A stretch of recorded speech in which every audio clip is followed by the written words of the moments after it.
ವಿದ್ಯಾರ್ಥಿಗಳೇ, PUC ಪ್ರಥಮ ವರ್ಷದ ಕನ್ನಡ ಪಠ್ಯಕ್ರಮ ಸಾಹಿತ್ಯ ಸಂಚಲನದಿಂದ ಆಯ್ದುಕೊಂಡ 4ನೆಯ ಪದ್ಯ ಹಲುಬಿದಳ್ ಕಲ್ಮರಂ ಕರಗುವಂತೆ. ಇದು ಲಕ್ಷ್ಮೀಶ ಕವಿ ವಿರಚಿತ ಜೈಮಿನಿ ಭಾರತದಿಂದ ಆಯ್ಕೆ ಮಾಡಿಕೊಂಡಿರ್ತಕ್ಕಂಥ ಒಂದು ಪದ್ಯ. ಕಳೆದ ಅವಧಿಯಲ್ಲಿ ನಾನು ಕವಿ,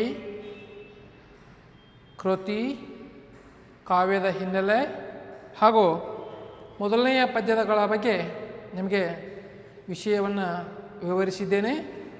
ಇವತ್ತು ಮುಂದುವರೆದು ಪದ್ಯ 2, ಪದ್ಯ 3, ಪದ್ಯ 4, ಪದ್ಯ 5ರ ವಿಶ್ಲೇಷಣೆಯನ್ನು ಇವತ್ತಿನ ಅವಧಿಯಲ್ಲಿ ಮಾಡಲಿದ್ದೇನೆ.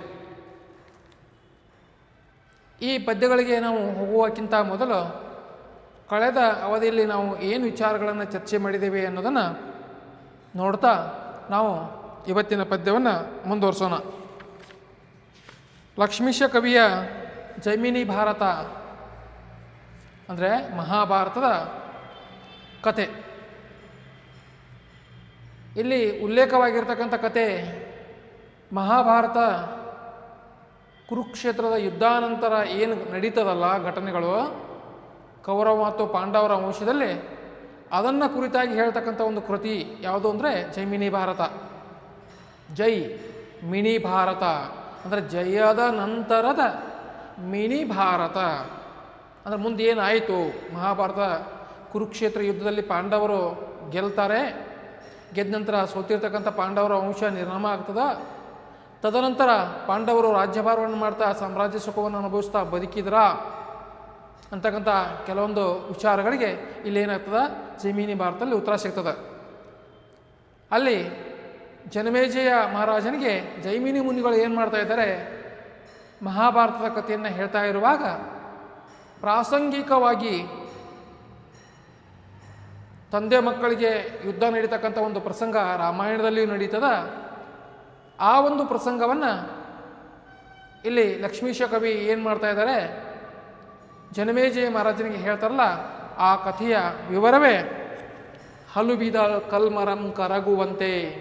ಇಲ್ಲಿ ಹಲುಬತಕ್ಕಂಥವಳು ಯಾರು ಅಂದರೆ ಸೀತೆ. ನೀವು ಅನ್ಬೋದು ಕವಿ ಲಕ್ಷ್ಮೀಶ ಬರೆದಿರ್ತಕ್ಕಂಥದ್ದು ಜೈಮಿನಿ ಭಾರತ ಮಹಾಭಾರತದ ಉತ್ತರೋತ್ತರ ಕತೆ, ಆದರೆ ಇಲ್ಲಿ ರಾಮಾಯಣದ ಕಥೆ ಯಾಕೆ ಬಂತು ಅಂತ. ಅದಕ್ಕೆ ಈಗ ಸ್ಪಷ್ಟೀಕರಣ ಕೊಡ್ತಾ ನಾನು ಒಂದು ಮಾತು ಹೇಳ್ತಾ ಇದ್ದೇನೆ. ತಂದೆ ಮಕ್ಕಳ ನಡುವೆ ನಡೆದಿರ್ತಕ್ಕಂಥ ಯುದ್ಧ ಏನಾಗಿರ್ತದೆ, ಮಹಾಭಾರತದಲ್ಲಿ ನಡೀತದೆ. ಅಂದ್ರೆ ಅರ್ಜುನ ಮತ್ತು ಬಬ್ರುವಾಹನನಿಗೆ ಇದೇ ರೀತಿಯಾಗಿ ಏನಾಗ್ತದೆ, ರಾಮಾಯಣದಲ್ಲೂ ತಂದೆ ಮಕ್ಕಳಿಗೆ ನಡೀತಕ್ಕಂಥ ಒಂದು ಯುದ್ಧ ಪ್ರಸಂಗ ಇರ್ತಲ್ಲ, ಅದನ್ನು ಪ್ರಾಸಂಗಿಕವಾಗಿ ಜೈಮಿನಿ ಮುನಿಗಳು ಏನು ಮಾಡ್ತಾರೆ, ಜನಮೇಜಯ ಮಹಾರಾಜನಿಗೆ ಹೇಳ್ತಾರೆ. ಆ ಹೇಳುವ ಸಂದರ್ಭದಲ್ಲಿ ಏನಾಗ್ತದೆ, ಈ ಕತೆ ಪ್ರಾಸಂಗಿಕವಾಗಿ ಬಂದದ. ಆ ಸಂದರ್ಭದಲ್ಲಿ ಏನಾಗ್ತದ, ಈ ಕತೆ ಬರ್ತದ. ಏನಪ್ಪ ಕಥೆ, ಲಂಕೆಯ ಅಧಿಪತಿಯಾಗಿರ್ತಕ್ಕಂಥ ರಾವಣ ಸೀತೆಯರನ್ನ ಅಪಹರಿಸಿಕೊಂಡು ಹೋಗಿ ಲಂಕೆಯ ಅಶೋಕವನದಲ್ಲಿ ಇಟ್ಟಿರ್ತಾನೆ. ಶ್ರೀರಾಮಚಂದ್ರ ಕಪಿ ಸೈನ್ಯವನ್ನು ಕೂಡಿಸಿಕೊಂಡು ಲಂಕೆಯ ಮೇಲೆ ದಾಳಿ ಮಾಡಿ ಅಲ್ಲಿ ಸೆರೆ ಇಟ್ಟಿರ್ತಕ್ಕಂಥ ಸೀತಾಮಾತೆಯನ್ನು ಏನು ಮಾಡ್ತಾನೆ, ವಾಪಸ್ ಮತ್ತೆ ಮರಳಿ ತನ್ನ ರಾಜ್ಯಕ್ಕೆ ಕರ್ಕೊಂಡು ಬರ್ತಾನೆ.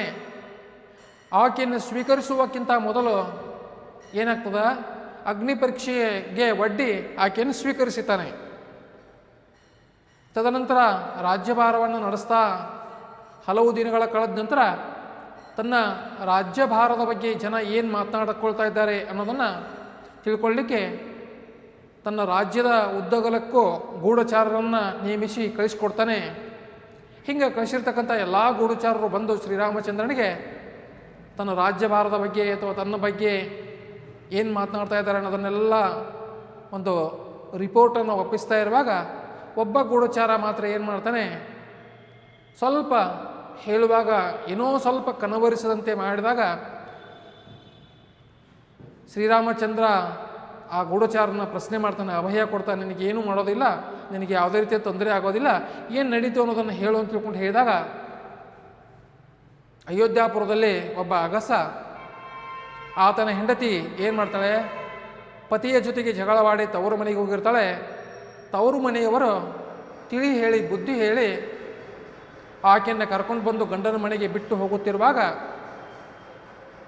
ಆ ಗಂಡನ ಮನೆಯಲ್ಲಿ ಗಂಡ ಏನು ಮಾಡ್ತಾನೆ, ಬಿಟ್ಟ ಹೆಂಡತಿಯನ್ನು ಮರಳಿ ಆಳಲಿಕ್ಕೆ ನಾನೇನು ಶ್ರೀರಾಮಚಂದ್ರನೇ ಅಂತಕ್ಕಂಥ ಒಂದು ಮಾತನ್ನು ಅಂತ ಇದ್ದ ಅನ್ನೋದನ್ನು ಹೆದರ್ತಾ ಹೆದರ್ತಾ ಹೆದರ್ತಾ ಹೇಳಿದಾಗ ಶ್ರೀರಾಮಚಂದ್ರನಿಗೆ ಏನಾಗ್ತದೆ, ಒಮ್ಮೆ ಆಘಾತ ಉಂಟಾಗ್ತದೆ.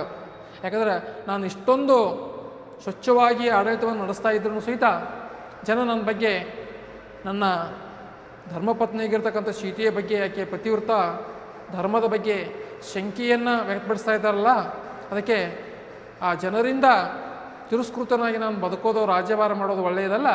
ಯಾರ ಮೇಲೆ ಅಪವಾದ ಬಂದದಲ್ಲ ಅವರನ್ನು ತ್ಯಜಿಸಿಬಿಟ್ರೆ ಏನಾಗ್ತದ, ಸಮಸ್ಯೆ ಬಿಗಿಯಿರ್ತದ ಅಂತ ತಿಳ್ಕೊಂಡು ಸೀತಾಮಾತೆಯನ್ನು ಕಾಡಿಗೆ ಬಿಟ್ಟು ಬರಲಿಕ್ಕೆ ಏನು ಮಾಡ್ತಾನೆ, ಹೇಳ್ತಾನೆ. ಆ ಪ್ರಕಾರ ಲಕ್ಷ್ಮಣ ಸೀತಾಮಾತೆಯನ್ನು ಕರೆದುಕೊಂಡು ಏನು ಮಾಡ್ತಾನೆ, ಕಾಡಿಗೆ ಬಿಟ್ಟು ಬರಲಿಕ್ಕೆ ಹೋಗುವ ದೃಶ್ಯದೊಂದಿಗೆ ಏನಾಗ್ತದೆ, ನಮ್ಮ ಕಥೆ ಪ್ರಾರಂಭ ಆಗ್ತದೆ. ಕಳೆದ ಅವಧಿಯಲ್ಲಿ ಅದನ್ನು ಹೇಳಿದ್ದೀನಿ ನಾನು. ಹೇಗಿದೆ ಪದ್ಯ? ಅರಸ ಕೇಳ್ ಸೌಮಿತ್ರಿ ವೈದೇಹಿಯಂ ಕೊಂಡು ತೆರಳುವ ರಥಾಗ್ರದೋಳ್ ಚಲಿಸುವ ಪತಾಕೆ ರಘುವರನ್ ಅಂಗಣೆಯನ್ನು ಉಳಿದನ್ ಆಹಹ ಎಂದ ಅಡಿಗಡಿಗೆ ತಲೆಗೊಡುವಂತಿರಲ್ಕೆ ಪರಮ ದಾರುಣಂ ಆಯ್ತೆಂದು ಅಯೋಧ್ಯಾಪುರದ ನೆರವಿಯ ಜನಂ ಗುಜುಗುಜಿಸಿ ಮಣದಿ ಕರಗಿ ಕಾತರಿಸುತ್ತಿರೆ ಪರಸಿದಂ ಕಾಳ್ಬಟ್ಟೆಗೊಂಡ ಅನಿಲ ವೇಗದಿಂದ ರಥವನು.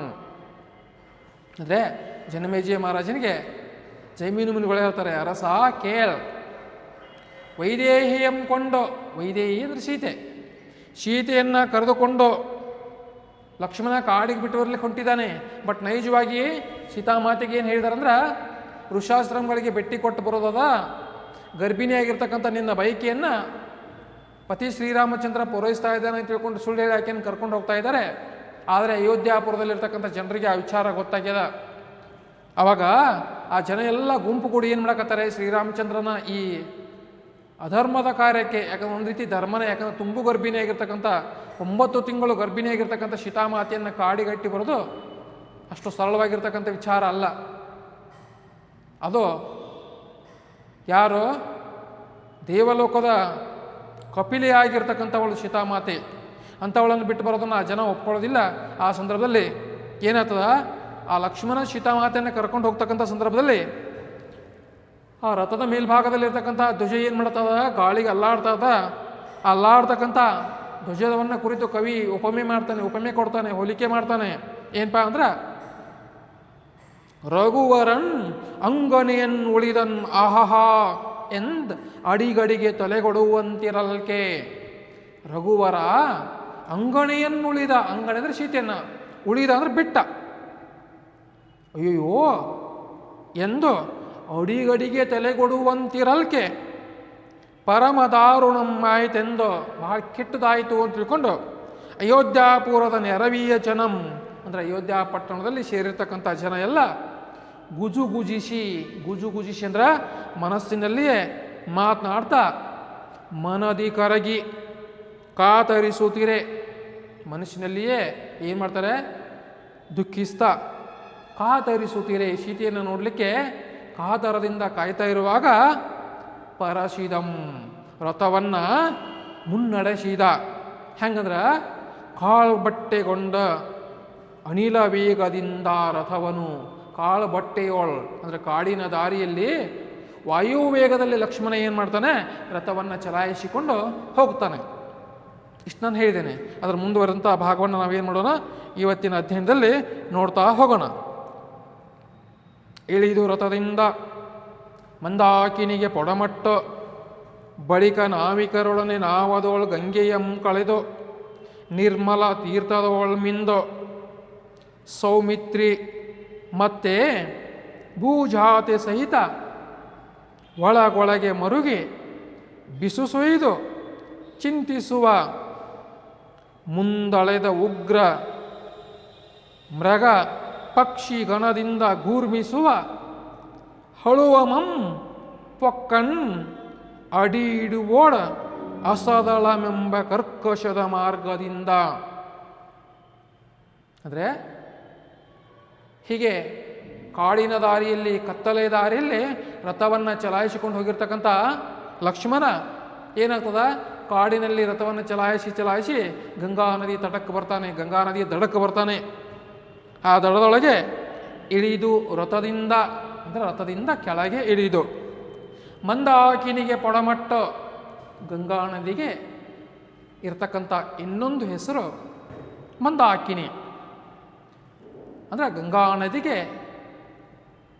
ನಮಸ್ಕರಿಸಿ, ಮಂದಾಕಿನಿ ಅಂದರೆ ಶಬ್ದಶಾರ್ಥ ಗಂಗಾ ನದಿಗೆ ಪೋಡ ಮಡು ಅಂದರೆ ನಮಸ್ಕರಿಸಿ ಬಳಿಕ ನಾವಿಕರೊಡನೆ, ಆಮೇಲೆ ಅಂದರೆ ಗಂಗಾ ನದಿಗೆ ನಮಸ್ಕರಿಸ್ತಾನೆ, ಕೆಳಗಿಳಿದು ಗಂಗಾ ನದಿಯನ್ನು ದಾಟಿ ಆಚೆ ಹೋಗಬೇಕು ಸೀತಾಮಾತೆಯನ್ನು ಕಾಡಿನಲ್ಲಿ ಬಿಡಲಿಕ್ಕೆ. ನಾವಿಕರೊಡನೆ, ಆಮೇಲೆ ನಾವಿಕರೊಡನೆ ಅಂದರೆ ನದಿಯೊಳಗೆ ಚಲಾಯಿಸ್ತಕ್ಕಂಥ ನಾವಿಯನ್ನು ಹೊಟ್ಟು ಹಾಕ್ತಕ್ಕಂಥ ನಾವಿಕರು, ಅಂಬಿಕರ ಜೊತೆಗೆ ನಾವದೋಳ್ ನಾವೆಯಲ್ಲಿ ಗಂಗೆಯಂ ಕಳೆದು, ಇಲ್ಲಿ ಶಬ್ದಶಾರ್ಥ ಕಳೆದು ಅಂದರೆ ಕಳ್ಕೊಳ್ಳೋದಲ್ಲ, ಕಳೆದು ಅಂದರೆ ದಾಟಿ, ಕಳೆ ಅಂದರೆ ಟು ಲೂಸ್ ಅಂದರೆ ಕಳ್ಕೊಳ್ಳೋದು. ಇಲ್ಲಿ ಕಳೆಯೋದಂದ್ರೆ ಏನು, ಈಗ ದಾರಿಯನ್ನು ನಡೆಯುವಾಗ ದಾರಿಯನ್ನು ಕಳ್ಕೊಂಡಂದ್ರೆ ಏನು, ದಾರಿಯನ್ನು ಸವಿಸಿದ ಅಂತ ತಿಳ್ಕೊಂಡು ಅರ್ಥ ಮಾಡಬೇಕು. ಯಾಕಂದರೆ ಒಂದು ಶಬ್ದಕ್ಕೆ ಬೇರೆ ಬೇರೆ ಮುಖಗಳಿಂದ ಅರ್ಥ ಮಾಡಬೇಕಾಗ್ತದೆ. ಅದು ಸಮಯ, ಸಂದರ್ಭ, ಸನ್ನಿವೇಶಕ್ಕನುಸಾರವಾಗಿ ಶಬ್ದಕ್ಕೆ ಅರ್ಥಗಳು ಭಿನ್ನವಾಗ್ತಾ ಹೋಗ್ತವೆ. ಅದಕ್ಕೆ ಇಳಿದು ರಥದಿಂದ ಕೆಳಗಿಳಿದು ಮಂದಾಕಿನಿಗೆ ಪಡಮಟ್ಟ, ಗಂಗಾ ನದಿಗೆ ನಮಸ್ಕರಿಸಿ ಬಳಿಕ ನಾವಿಕರೊಡನೆ ನಾವದೋಳ್, ಬಳಿಕ ನಾವಿಕರ ಜೊತೆಗೆ ನಾವದೋಳ್ ಅಂದ್ರೆ ನಾವಿಯಲ್ಲಿ ಗಂಗೆಯಂ ಕಳೆದು, ಗಂಗೆಯ ನದಿಯನ್ನು ದಾಟಿ ನಿರ್ಮಲ ತೀರ್ಥದೋಳ್ ಮಿಂದು, ಆ ಕಡೆಗೆ ಹೋಗಿ ನದಿ ಆಚೆಗೆ ನಿರ್ಮಲವಾಗಿರ್ತಕ್ಕಂಥ ಅಂದ್ರೆ ಪವಿತ್ರವಾಗಿರ್ತಕ್ಕಂಥ ತೀರ್ಥದೋಳ್ ಅಂದರೆ ನದಿ ನೀರಿನಲ್ಲಿ, ಯಾಕಂದ್ರೆ ಯಾವುದು ತೀರ್ಥ ಆಗಿರ್ತಲ್ಲ ಅದು ಪವಿತ್ರವಾಗಿರ್ತಕ್ಕಂಥ ತೀರ್ಥವಾಗಿರ್ತದೆ. ಅದಕ್ಕೆ ನಿರ್ಮಲ ತೀರ್ಥದೋಳ್ ಮಿಂದು, ನಿರ್ಮಲವಾಗಿರ್ತಕ್ಕಂಥ ಪವಿತ್ರವಾಗಿರ್ತಕ್ಕಂಥ ಆ ಗಂಗಾ ನದಿಯ ನೀರಿನಲ್ಲಿ ಮಿಂದು ಅಂದರೆ ಸ್ನಾನ ಮಾಡಿ. ಸುಮಿತ್ರಿಯ ಮಗ ಸೌಮಿತ್ರಿ ಲಕ್ಷ್ಮಣನಿಗೆ ಇರುವ ಇನ್ನೊಂದು ಹೆಸರು. ತೀರ್ಥದೋಳ್ ಮಿಂದು ಸೌಮಿತ್ರಿ ಮತ್ತೆ ಭೂಜಾತೆ ಸಹಿತ, ಭೂ ಅಂದರೆ ಭೂಮಿ, ಜಾತ ಅಂದರೆ ಹುಟ್ಟಿದ, ಇಲ್ಲಿ ಜಾತೆ ಅಂದರೆ ಹುಟ್ಟಿದ. ಇಲ್ಲಿ ಭೂಮಿಯಿಂದ ಹುಟ್ಟಿರ್ತಕ್ಕಂಥವಳು ಯಾರು, ನಾ ಹೇಳಿದ್ನಲ್ಲ, ಸೀತೆ ಅಯೋನಿಜೆ. ಯಾಕಂದ್ರೆ ಮನುಷ್ಯರಾಗಿರ್ತಕ್ಕಂಥ ನಾವೆಲ್ಲರೂ ಯೋನಿಜರು, ಯೋನಿಯ ಮೂಲಕ ಹುಟ್ಟಿರ್ತಕ್ಕಂಥವರು. ಆದರೆ ಸೀತೆ ಮನುಷ್ಯರಿಂದ ಹುಟ್ಟಿರ್ತಕ್ಕಂಥವಳಲ್ಲ, ಯಾರಿಂದ, ಭೂಮಿಯಿಂದ ಹುಟ್ಟಿರ್ತಕ್ಕಂಥವಳು. ನೀವು ಅನ್ಬೋದು ಆ ಭೂಮಿಯಿಂದ ಹೇಗೆ ಹುಟ್ಟಿದ್ರಿ ಅಂತ. ಅಂದರೆ ಜನಕ ಮಹಾರಾಜ ಯಜ್ಞಕ್ಕಾಗಿ ನೆಲವನ್ನು ಅಗೆಯುವಾಗ ಅಥವಾ ಉಳಿಮೆ ಮಾಡುವಾಗ ಆ ನೇಗಿಲ್ದ ಕುಳಕ್ಕೆ ಏನು ಮಾಡ್ತಾಳೆ, ಸಿಕ್ಬಿಡ್ತಾಳೆ. ಅದಕ್ಕೆ ಸೀತಾಮಾತೆಗೆ ಏನಂತ ಕರೀತಾರೆ, ಭೂಜಾತ, ಭೂಮಿಯಿಂದ ಹುಟ್ಟಿರ್ತಕ್ಕಂಥವಳು ಭೂಜಾತೆ. ಅಂದರೆ ಭೂಜಾತೆ ಅಂದರೆ ಇಲ್ಲೇ ಸೀತೆ ಸಹಿತ, ಅಂದ್ರೆ ಭೂಜಾತಿಯ ಸಹಿತ ಸೀತಾಮಾತೆಯನ್ನು ಸಹಿತ ಏನು ಮಾಡ್ತಾನೆ, ಒಳಗೊಳಗೆ ಮುರುಗಿ ತನ್ನ ಮನಸ್ಸಿನಲ್ಲಿ ತಾನೇ ಏನು ಮಾಡ್ತಾ ಇದ್ದಾನೆ, ದುಃಖಿಸ್ತಾ ಇದ್ದಾನೆ. ಮರುಗೋದು ಅಂದ್ರೆ ದುಃಖಿಸ್ತಾ ಇದ್ದಾನೆ, ನೋವನ್ನು ಅನುಭವಿಸ್ತಾ ಇದ್ದಾನೆ. ಯಾಕೆ ಅಂದರೆ ಸೀತಾಮಾತೆಗೆ ಹೇಳಿದ್ದು ವೃಷಾಶ್ರಮಗಳಿಗೆ ಭೇಟಿ ಕೊಡೋದದ, ಶ್ರೀರಾಮಚಂದ್ರ ನಿಮ್ಮ ಬಸುರಿಯ ಬಯಕೆಯನ್ನು ಪೂರೈಸ್ತಾ ಇದ್ದಾನೆ ಅಂತ ತಿಳ್ಕೊಂಡು. ಬಟ್ ನೈಜವಾಗಿ ಅದಕ್ಕೆ ಕರ್ಕೊಂಡು ಹೊಂಟಿದ್ದಾನೆ ಇವನು, ಸೀತಾಮಾತೆಯನ್ನು ಕಾಡಿನಲ್ಲಿ ಬಿಟ್ಟು ಬರಲಿಕ್ಕೆ. ಯಾಕ, ಆಕೆ ಮೇಲೆ ಲೋಕದ ಅಪವಾದ ಬಂದದ. ಅದಕ್ಕೆ ಒಳಗೊಳಗೆ ಮರುಗಿ ಮನಸ್ಸಿನಲ್ಲಿಯೇ ದುಃಖಿಸ್ತಾ, ಬಿಸು ಸುಯ್ದು ಹೇಳಲಿಕ್ಕೆ ಆಗ್ತಾ ಇಲ್ಲ, ಮನಸ್ಸಿನಲ್ಲಿ ಅದನ್ನು ಇಟ್ಕೊಳ್ಳಿಕ್ಕೂ ಆಗ್ತಾ ಇಲ್ಲ. ಅದಕ್ಕೆ ನಿಟ್ಟುಸಿರನ್ನು ಬಿಡ್ತಾ. ಯಾವಾಗ ನಮ್ಮಲ್ಲಿ ಏನಾಗ್ತದೆ, ಆಂತರಿಕ ಮತ್ತು ಬಾಹ್ಯ ಎರಡೂ ಒತ್ತಡಗಳು ಕಾಡ್ಲಿಕ್ಕೆ ಪ್ರಾರಂಭ ಮಾಡಿದಾಗ ನಾವೇನು ಮಾಡ್ತೇವೆ, ನಿಟ್ಟುಸಿರು ಬಿಡ್ತೇವೆ. ಅಂದ್ರೆ ಒಂದು ಕಡೆಗೆ ಏನಾಗಲ್ಲ, ಹೇಳಲಿಕ್ಕೆ ಬರೋಲ್ಲ, ಇನ್ನೊಂದು ಕಡೆಗೆ ಇಟ್ಕೊಂಡ್ರೆ ಅದನ್ನು ತಡಿಸ್ಲಿಕ್ಕೆ ಆಗ್ತಾ ಇಲ್ಲ. ಇಂಥ ಒಂದು ಸ್ಥಿತಿಗೆ ನಾವೇನಂತೇವೆ,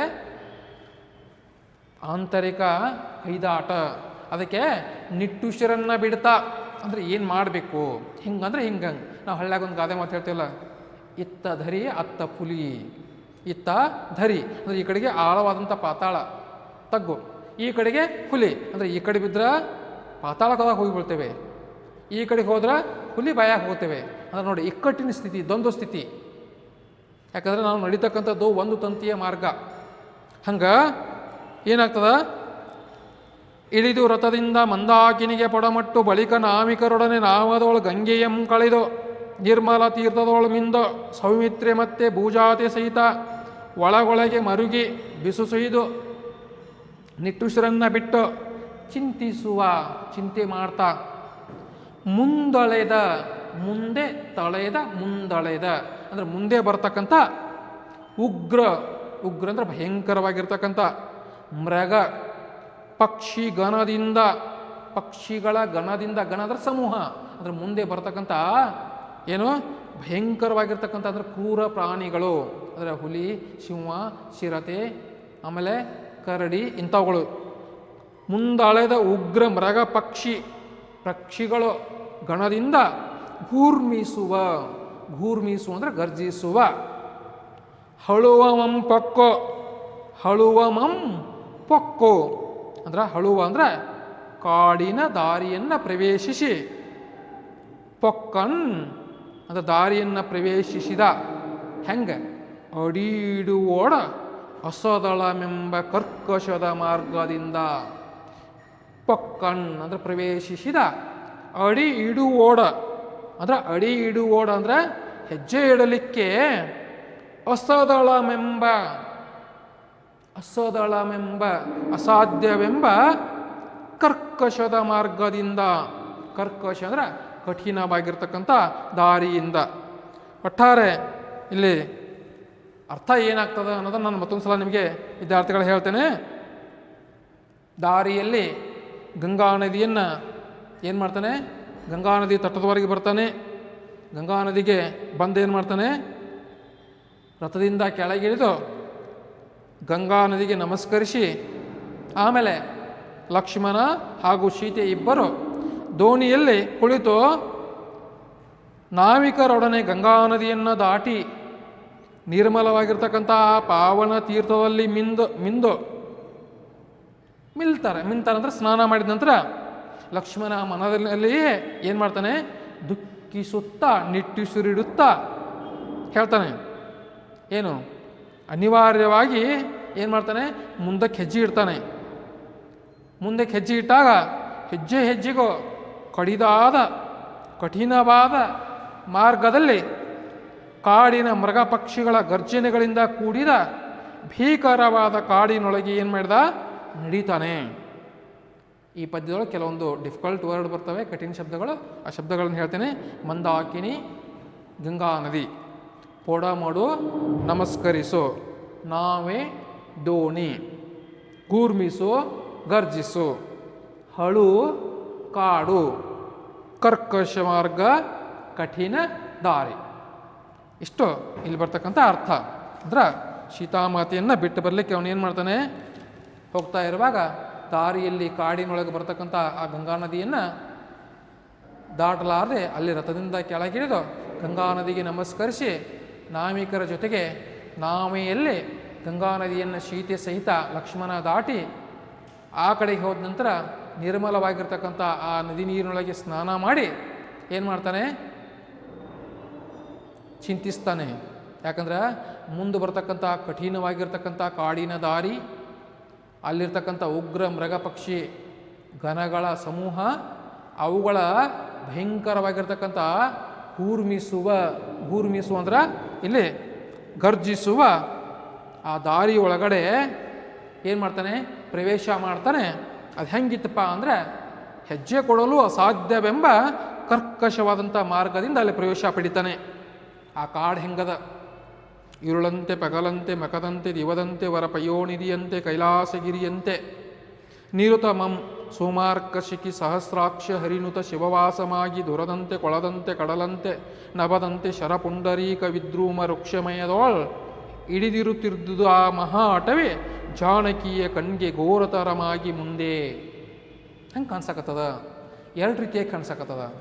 ಒಂದು ಕಡೆಗೆ ಸಂತೋಷದಾಗ ಒಂದು ಭಾವ ಬರ್ತದೆ ಆಕೆಗೆ, ಇನ್ನೊಂದು ಕಡೆಗೆ ಆಕೆಗೆ ಮುಂದೆ ಬರ್ತಕ್ಕಂಥ ಈ ಕಠಿಣವಾಗಿರ್ತಕ್ಕಂಥ ಜೀವನದ ಮುನ್ಸೂಚನೆ ಪ್ರಕೃತಿನೇ ಆಕೆಗೆ ನೀಡಾಕತ್ತದ. ಆವಾಗ ಇನ್ನೊಂದು ರೀತಿ ಅನಿಸ್ತದೆ. ಅದಕ್ಕೆ ಇಲ್ಲಿ ಕವಿ ಏನು ಮಾಡ್ತಿದ್ದಾನೆ, ಲಕ್ಷ್ಮೀಶ ಎರಡೂ ಹೋಲಿಕೆಗಳನ್ನು ಕೊಡ್ತಾನೆ. ಈರುಳಂತೆ ಪಗಲಂತೆ. ಒಂದ್ಸಲ ಈರುಳಂತೆ ಕತ್ತಲು ಹೆಂಗೆ ಕಾಣಿಸಕತ್ತದ, ಯಾಕಂದರೆ ಮುಂದೆ ಬರ್ತಕ್ಕಂಥ ಭಯಂಕರವಾಗಿರ್ತಕ್ಕಂಥ ಜೀವನ, ಅಲ್ಲಿ ಬರ್ತಕ್ಕಂಥ ಕಠಿಣ ಪ್ರಸಂಗ, ಅದಕ್ಕೆ ಈರುಳಂತೆ. ಪಗಲಂತೆ ಹಗಲಿನಂಗೆ ಕಾಣಿಸಕತ್ತದ. ಯಾಕೆಂದ್ರೆ ಆಕೆ ಸಂತೋಷಭರಿತವಾಗಿ ಏನು ಮಾಡಕತ್ತ, ಋಷ್ಯಾಶ್ರಮಗಳಿಗೆ ಭೇಟಿ ಕೊಡ್ಲಿಕ್ಕೆ ಹೊಂಟಿದ್ದಾಳೆ. ಅವಾಗ ಅದು ಹೆಂಗೆ ಕಾಣ್ತದ, ಕಾಡು ಹಗಲಿನಂಗೆ ಕಾಣ್ತದ. ಅದಕ್ಕೆ ಈರುಳಂತೆ ಪಗಲಂತೆ ಮಕದಂತೆ ದೀವದಂತೆ ವರ ಪಯೋನಿಧಿಯಂತೆ ಕೈಲಾಸಗಿರಿಯಂತೆ. ನೋಡಿ ಹಾಗೆ ಹೇಳ್ತಾನೆ ಅವನು.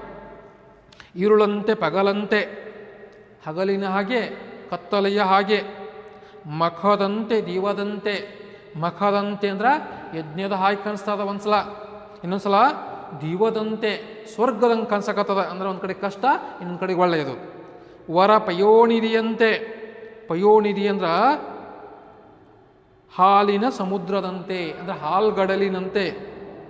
ಕೈಲಾಸಗಿರಿಯಂತೆ, ಒಂದ್ಸಲ ಕೈಲಾಸ ಪರ್ವತದ ಹಂಗೆ ಕಾಣಿಸಕತ್ತದ. ನಿರುತಮಂ ನಿರಂತರವಾಗಿ. ಸೋಮಾರ್ಕ ಸೋಮಲತೆಯಂತೆ. ಇನ್ನು ಅರ್ಕ ಸೂರ್ಯನಂತೆ. ಶಿಖಿ ಅಗ್ನಿಯಂತೆ.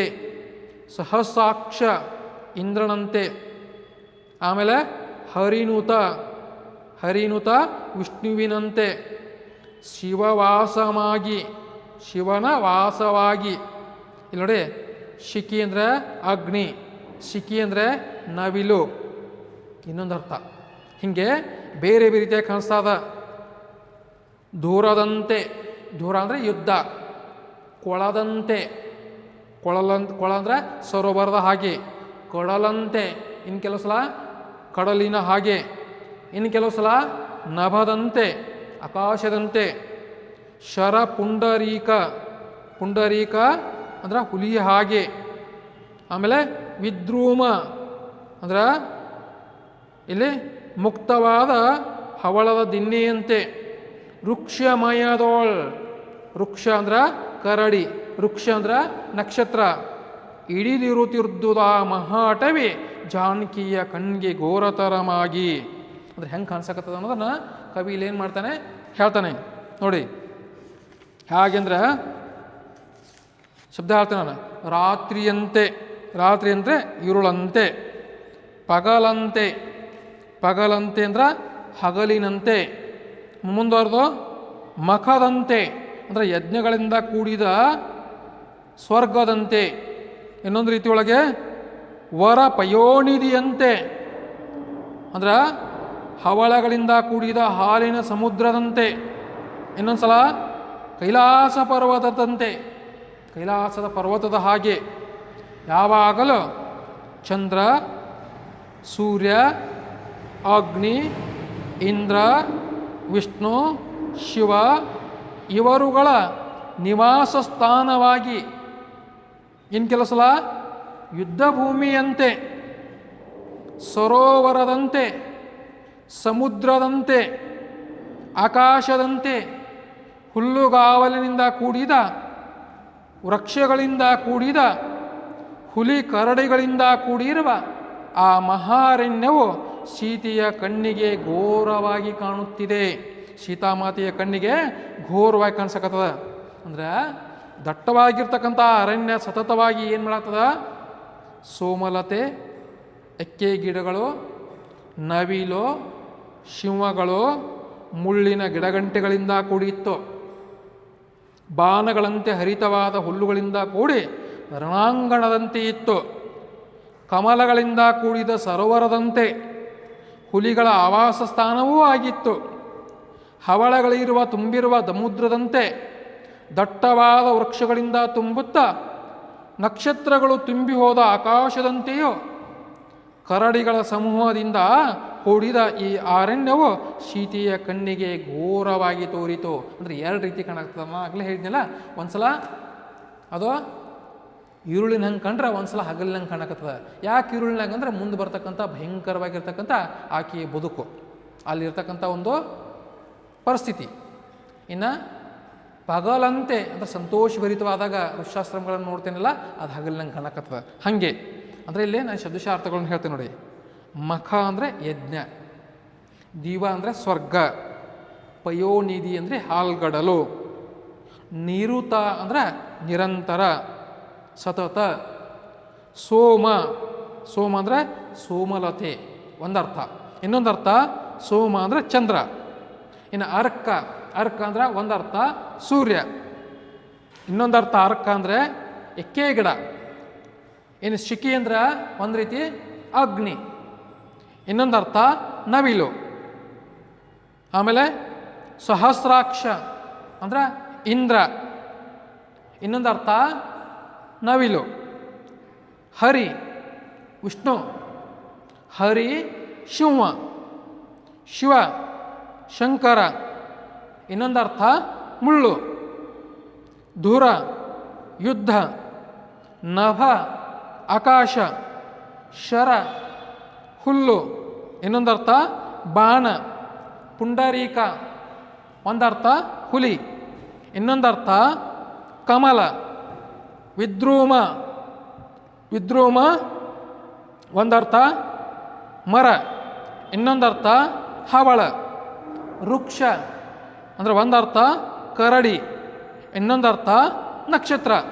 ಅಂದರೆ ಸೀತಾಮಾತೆಗೆ ಆ ಕಾಡು ಹೆಂಗೆ ಕಾಣಿಸಕತ್ತಂದ್ರೆ ರಾತ್ರಿಯಂತೆ ಹಗಲಿನಂತೆ, ಯಜ್ಞಗಳಿಂದ ಕೂಡಿದ ಸ್ವರ್ಗದಂತೆ, ಹವಳಗಳಿಂದ ಕೂಡಿದ ಹಾಲಿನ ಸಮುದ್ರದಂತೆ, ಕೈಲಾಸ ಪರ್ವತದಂತೆ, ಯಾವಾಗಲೂ ಚಂದ್ರ ಸೂರ್ಯ ಅಗ್ನಿ ಇಂದ್ರ ವಿಷ್ಣು ಶಿವ ಇವರುಗಳ ನಿವಾಸ ಸ್ಥಾನವಾಗಿ ಒಂದು ಸಲ ಕಂಡ್ರೆ ಇನ್ನೊಂದು ಸಲ ಯುದ್ಧ ಭೂಮಿಯಂತೆ, ಸರೋವರದಂತೆ, ಸಮುದ್ರದಂತೆ, ಆಕಾಶದಂತೆ, ಹುಲ್ಲುಗಾವಲಿನಿಂದ ಕೂಡಿ ವೃಕ್ಷಗಳಿಂದ ಕೂಡಿ ಹುಲಿ ಕರಡುಗಳಿಂದ ಕೂಡಿರುವ ಹಮಾರಣ್ಯ ಸೀತೆಯ ಕಣ್ಣಿಗೆ ಘೋರವಾಗಿ ಕಾಣ್ತಾ ಇದೆ. ಇನ್ನು ಮುಂದುವರಿತಾ ವಿದ್ಯಾರ್ಥಿಗಳೇ, ನಾವು 4ನೇ ಪದ್ಯವನ್ನು ವಿಶ್ಲೇಷಣೆ ಮಾಡ್ತಾ ಹೋಗೋಣ. ಏನು ಬರ್ತದೆ 4ನೇ ಪದ್ಯದೊಳಗೆ? ಎಲ್ಲಿ ಮುನಿಪೋತ್ತಮರ ಪಾವನದ ವನದೆಡೆಗಳು, ಎಲ್ಲಿ ಸಿದ್ಧಾಶ್ರಮಗಳು, ಮಂಗಳ ಸ್ಥಳಗಳಲ್ಲಿ ಸುಹವಿಗಳ ಪೊಗೆದ ಅಳೆದ ಅಗ್ನಿಹೋತ್ರದ ಕುಟಿರಂಗಳು, ಎಲ್ಲಿ ಪರಿಚಿತವಾದ ವೇದಶಾಸ್ತ್ರ ಧ್ವನಿಗಳು, ಅಲ್ಲಿಗೊಯ್ಯದೆ ಧಾರಧಾರುಣದ ಕಟ್ಟಡವಿ ಇಲ್ಲಿಗೆ ಕೈ ತಂದೆ ಸೌಮಿತ್ರಿ ಹೇಳೆಂದು ಜಾನಕಿ ಸುಯ್ದಳ್. ಅಂದರೆ ಭಯಂಕರವಾಗಿರ್ತಕ್ಕಂಥ ಕಾಡಿನ ಮಾರ್ಗವನ್ನು ಆಯ್ಕೆ ಮಾಡಿಕೊಂಡು ಲಕ್ಷ್ಮಣ ನಡೀತಾ ಇರುವಾಗ ಸೀತಾಮಾತೆ ಆಗಲೇ 14 ವರ್ಷ ವನವಾಸಕ್ಕೆ ಹೋಗಿ ಕಾಡಿನ ಪ್ರತಿಯೊಂದು ಅಂಗುಲವೂ ಆಕೆಗೆ ಪರಿಚಯ ಅದ. ಆದರೆ ಲಕ್ಷ್ಮಣ ಕರ್ಕೊಂಡು ಹೋಗ್ತಕ್ಕಂಥ ಮಾರ್ಗ ಋಷ್ಯಾಶ್ರಮಗಳ ಕಡೆಗೆ ಸಾಗೋದಿಲ್ಲ. ಇದು ನಿಬಿಡವಾದಂಥ ಕ್ರೂರವಾಗಿರ್ತಕ್ಕಂಥ ಪ್ರಾಣಿಗಳಿರ್ತಕ್ಕಂಥ ಅರಣ್ಯಕ್ಕೆ ಕೊಳ್ಳಗಳಿಗೆ ಕರ್ಕೊಂಡು ಹೋಗ್ತದೆ ಅಂತ ತಿಳ್ಕೊಂಡು ಗೊತ್ತಾಗಿ ಆಕೆ ಲಕ್ಷ್ಮಣನನ್ನು ಪ್ರಶ್ನೆ ಮಾಡ್ತಾಳೆ. ಏನಂತ? ಎಲ್ಲಿ ಮುನಿಪೋತ್ತಮರ ಪಾವನದ ವನದೆಡೆಗಳು, ಎಲ್ಲಿ ಮುನಿಪರ ಅಂದರೆ ಋಷಿ ಮುನಿಗಳ ಪಾವನವಾಗಿರ್ತಕ್ಕಂಥ ವನಗಳೆಲ್ಲಿದ್ದಾವೆ ಅಂದರೆ ಬನಗಳೆಲ್ಲಿದ್ದಾವೆ, ಎಲ್ಲಿ ಸಿದ್ಧಾಶ್ರಮಗಳು ಸಿದ್ಧವಾದಂಥ ಆಶ್ರಮಗಳು ಎಲ್ಲಿದ್ದಾವೆ ಅಂತ ಅಂದರೆ ಋಷ್ಯಾಶ್ರಮಗಳು ಎಲ್ಲಿದ್ದಾವೆ, ಮಂಗಳ ಸ್ಥಳಗಳಲ್ಲಿ ಮಂಗಳಕರವಾಗಿರ್ತಕ್ಕಂಥ ಅಂದರೆ ಶಿವವನ್ನು ಉಂಟು ಮಾಡ್ತಕ್ಕಂಥ ಋಷಾಶ್ರಮದ ಸ್ಥಳಗಳು ಎಲ್ಲಿದ್ದಾವೆ, ಸುಹವಿಗಳ ಅಂದ್ರೆ ಹವಿಸ್ಸನ್ನು ಯಜ್ಞಕುಂಡಕ್ಕೆ ಹಾಕ್ತಕ್ಕಂಥ ಹವಿಸ್ಸು ಅಂದರೆ ಯಜ್ಞಕುಂಡಕ್ಕೆ ಹಾಕಿರ್ತಕ್ಕಂಥ ಆ ಬೆಂಕಿಯಿಂದ ಸುಟ್ಟು ಬರ್ತಕ್ಕಂಥ ಒಂದು ವಾಸನೆ ಎಲ್ಲದ, ಕಂಪು ಒಗೆದ ಅಂದ್ರೆ ಶ್ರೀಗಂಧ ತುಪ್ಪವನ್ನು ಹಾಕಿದಾಗ ಬರ್ತಕ್ಕಂಥ ಒಂದು ವಾಸನೆಯ ಕಂಪು ಎಲ್ಲದ, ಪೊಗೆದ ಆಳೆದ ಅಗ್ನಿಹೋತ್ರದ ಕುಟೀರಗಳು ಅಂದ್ರೆ ಯಜ್ಞಕುಂಡಗಳನ್ನು ನಿರ್ಮಾಣ ಮಾಡಿ ಆ ಯಜ್ಞ ಯಾಗಾದಿಗಳನ್ನು ನಡೆಸ್ತಕ್ಕಂಥ ಕುಟೀರಗಳು ಎಲ್ಲಿದ್ದಾವೆ ಅಂದ್ರೆ ಋಷಿಗಳು ಆ ಕಾರ್ಯವನ್ನು ನಡೆಸ್ತಕ್ಕಂಥ ಧಾರ್ಮಿಕ ವಿಧಿವಿಧಾನಗಳನ್ನು ನಡೆಸ್ತಕ್ಕಂಥ ಕುಟೀರ ಅಂದರೆ ಗುಡಿಸಲು ಅಂತ ತಿಳ್ಕೊಂಡು ಹೇಳ್ತೇವೆ. ಇಲ್ಲಿ ಋಷ್ಯಾಶ್ರಮದಲ್ಲಿ ಯಜ್ಞ ಮಂಟಪಗಳು ಅಂತ ತಿಳ್ಕೊಂಡು ನಾವು ಅರ್ಥ ಮಾಡಬೇಕು. ಎಲ್ಲಿ ಪರಿಚಿತವಾದ ವೇದಶಾಸ್ತ್ರ ಧ್ವನಿಗಳು, ಪರಿಚಿತವಾಗಿರ್ತಕ್ಕಂಥ ವೇದಶಾಸ್ತ್ರ ಧ್ವನಿಗಳು ಎಲ್ಲಿದ್ದಾವೆ, ಆ ಧ್ವನಿಗಳು ಯಾಕೆ ಕೇಳಿಸಿ ಬರ್ತಾ ಇಲ್ಲ, ಅಲ್ಲಿಗೆ ಒಯ್ಯದೆ ಅಂಥ ಸ್ಥಳಕ್ಕೆ ನನ್ನನ್ನು ಕರ್ಕೊಂಡು ಹೋಗೋದೆ ಧಾರುಣದ ಭಯಂಕರವಾಗಿರ್ತಕ್ಕಂಥ ಕಟ್ಟಡವಿಗೆ ಕಡಿದಾದಂಥ ನಿಬಿಡವಾದಂಥ ಅರಣ್ಯಕ್ಕೆ ಇಲ್ಲಿಗೆ ಏಕೆ ಕೈ ತಂದೆ, ಇಲ್ಲಿಗೆ ಯಾಕೆ ಕರ್ಕೊಂಡು ಬಂದೆ? ತಂದೆ ಸೌಮಿತ್ರಿ ಹೇಳೆಂದು ಜಾನಕಿ ಸುಯಿದಾಳ್. ತಂದೆ ಲಕ್ಷ್ಮಣ ಹೇಳು ಅಂತ ತಿಳ್ಕೊಂಡಾಕೆ ಏನು ಮಾಡ್ತಾಳೆ ಸೀತಾಮಾತೆ? ಆ ಲಕ್ಷ್ಮಣನನ್ನು ಪ್ರಶ್ನೆ ಮಾಡ್ತಾಳೆ. ವಿದ್ಯಾರ್ಥಿಗಳೇ,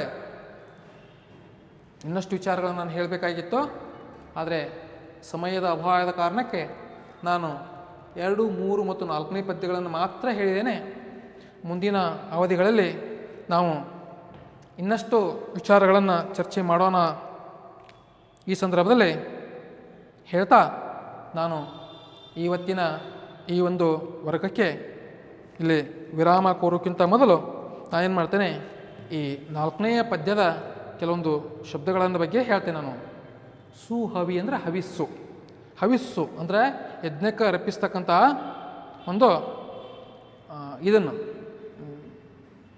ವನಸ್ಪತಿ. ಧಾರುಣದ ಅಂದರೆ ಅತಿ ಭಯಂಕರವಾಗಿರ್ತಕ್ಕಂಥ. ಅಗ್ನಿಹೋತ್ರ ಅಂದರೆ ಯಜ್ಞಕುಂಡ. ಇಷ್ಟು ವಿಚಾರಗಳೊಂದಿಗೆ ಇವತ್ತಿನ ವರ್ಗವನ್ನು ಮುಕ್ತಾಯ ಮಾಡೋಣ. ಮುಂದಿನ ಅವಧಿಯಲ್ಲಿ ನಾನು ಇನ್ನಷ್ಟು ವಿಚಾರಗಳನ್ನು ತಮ್ಮ ಜೊತೆಗೆ ಚರ್ಚಿಸ್ತೇನೆ. ಈ ಹಿನ್ನೆಲೆಯಲ್ಲಿ ತಮಗೆಲ್ಲ ಶುಭ ದಿನ.